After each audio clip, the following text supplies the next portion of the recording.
सबसे विचित्र इंद्रिय है हमारे नेत्र और हमारा मन।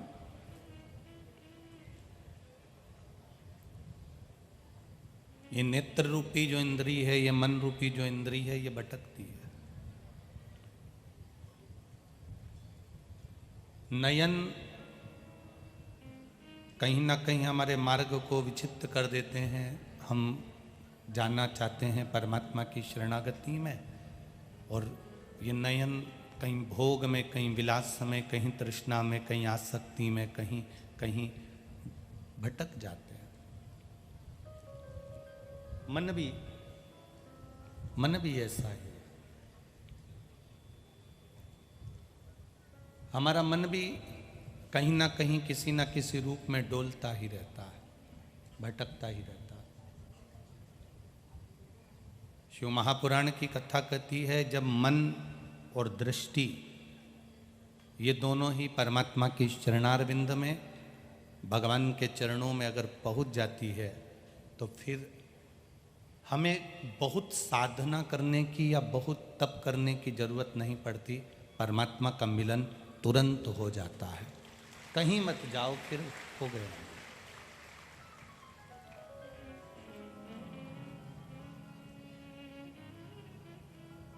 परमात्मा को प्राप्त करने का सबसे बड़ा स्थान है भगवान की कथा को सुनना।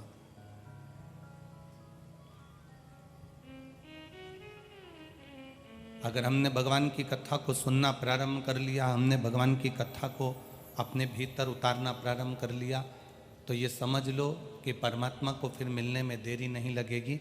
भगवान तुरंत मिल ही जाएगा। इन श्रवण शक्ति के द्वारा परमात्मा को भीतर उतारा जाता है। और जब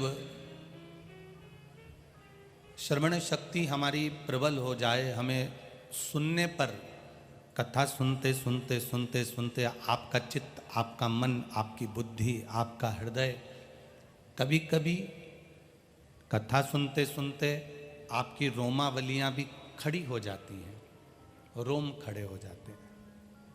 कभी कभी कथा सुनते सुनते आपका हृदय रोने लगता है। कभी कभी कथा सुनते सुनते आप मुस्कुराने लगते हो। कभी कभी कथा सुनते सुनते आपका ध्यान भटक सा जाता है। कभी कभी कथा सुनते सुनते ऐसा लगता है कि हम भगवान के भजन में बहुत डूब गए हैं। कभी रोमावली खड़ी हो गई, कभी ध्यान परमात्मा में लग गया, कभी हंस रहे हैं, कभी रो रहे हैं।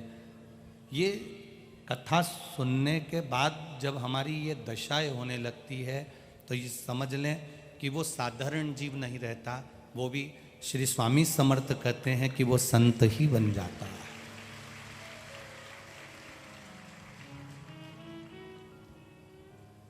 श्री स्वामी समर्थ जी ने चोलप्पा से कहा, चोलप्पा तू मेरे पास में होने के बाद भी तू मेरा नहीं हो पाया।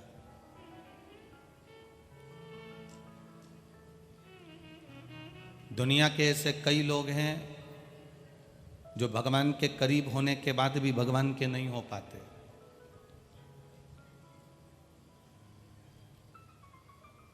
भगवान के नजदीक होने के बाद भी भगवान के नहीं हो पाते। आपका विश्वास आपके परमात्मा के प्रति जागृत ही नहीं हो पाता। एक पड़ोसन तुम्हारे कहने से पशुपति व्रत करती है और उसका काम हो जाता है, और तुम 2 से 3 बार पशुपति व्रत कर चुकी, इसके बाद भी तुम्हारा काम नहीं हुआ। उसका कारण केवल एक है, उस पड़ोसन ने तेरी बात पर, तेरी वाणी पर, तेरे शब्द पर विश्वास किया, इसलिए उसका काम हो गया, और तू विश्वास को डोल गई। तेरा विश्वास प्रबल नहीं हो पाया, तेरा भरोसा पक्का नहीं हो पाया। अगर भरोसा पक्का हो जाता तो परमात्मा मिल जाता। आप इतने सारे भक्त लोग,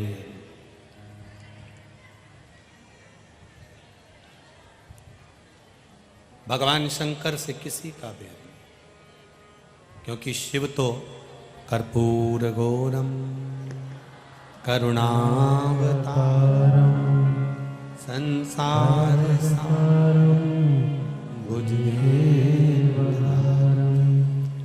शिव का बेर नहीं है किसी से। भगवान शंकर सबके लिए। जितना मनुष्य भगवान शंकर को पूजते हैं उतना ही देवता भगवान शंकर को पूजते हैं, और जितना देवता भगवान शंकर को पूजते हैं उतने ही असुर राक्षस भी भगवान शंकर को पूजते हैं। सबके लिए शिव। शंकर भगवान सबके लिए, देवता हो, राक्षस हो, मनुष्य हो, जलचर हो, थलचर हो, वायुचर हो, जितने भी जीव हैं सबके लिए शिव। कल कथा में आपको कहा था भजन किसी का भी कर लो, पूजन किसी का भी कर लो, मंत्र जाप किसी का भी कर लो, पर फल कौन देगा? जम के बोलो, जम के जरा। देव अधिदेव महादेव ही देंगे। आप करो किसी का भी भजन, आप करो किसी का भी पूजन, पर फल महादेव ही देते हैं। जैसे घर में देवर भी रह रहा है, जेठ भी रह रहे हैं, ससुर भी रह रहे हैं, सास भी रह रही है, घर में ननंद भी रह रही है, परिवार में सब घर के अंदर रह रहे हैं। जब एक परिवार है, भोजन करने के लिए शादी में सब गए, तो लिफाफा क्या सब देंगे? जम के बोलो जरा, नहीं देंगे।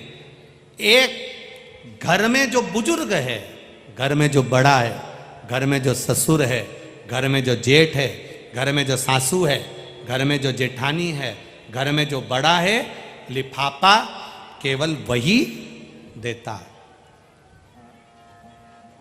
घर में अगर मेहमान आ जाते हैं और वो विदा होते हैं तो विदा होने पर भी घर के छोटे लोग उनको कुछ नहीं देते। सास के पास में ले जाकर सामान दे देते हैं, कपड़े दे देते हैं, ससुर के पास कपड़े दे देते हैं, मम्मी दे दो, आई दे दो। घर के जो बुजुर्ग हैं देते वह हैं।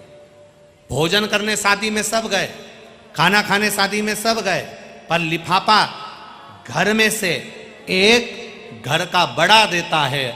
उसी तरह तुम जो मर्जी पड़े वो भज लो, राम कह लो, कृष्ण कह लो, नारायण कह लो, दत्त कह लो, देवी कह लो, देवता कह लो, तुम्हारा जिसका भजन करना है उसका भजन कर लो, जिसकी पूजन करना है उसकी पूजन कर लो।